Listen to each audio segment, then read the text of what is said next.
So, ngayong umaga, kung gusto nyo maging one of the kind business sa market, so syempre, recommend ko sa inyo, wealthkingston.com.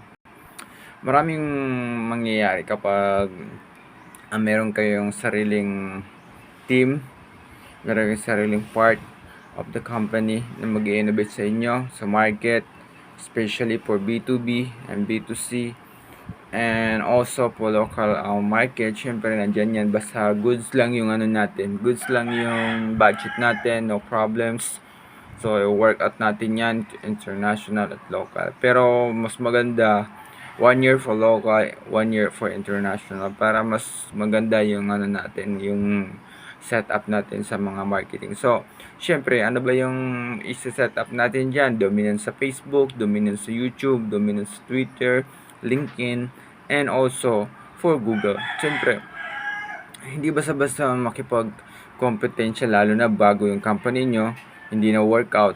Matagal na yung company nyo, hindi na workout. So, yun talaga yung i-workout natin. I-workout natin para maging one of the kind yung business nyo. Para mapansin kayo. Parang ano lang yan parang bagong social media influencer.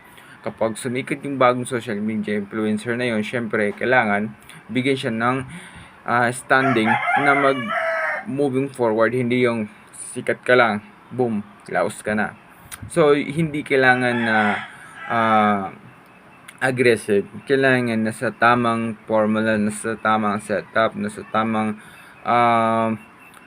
gawain yung pagiging one of the kind sa mismong market. Syempre, alam ko busy ka sa mga appointment mo, busy ka paghahanap ng mga opportunity. Syempre, hindi man mawawala yun, pero kailangan nyo na mag-move forward. Kasi kung hindi kasi kayo magpapansin sa sarili ninyong business, walang mangyayari.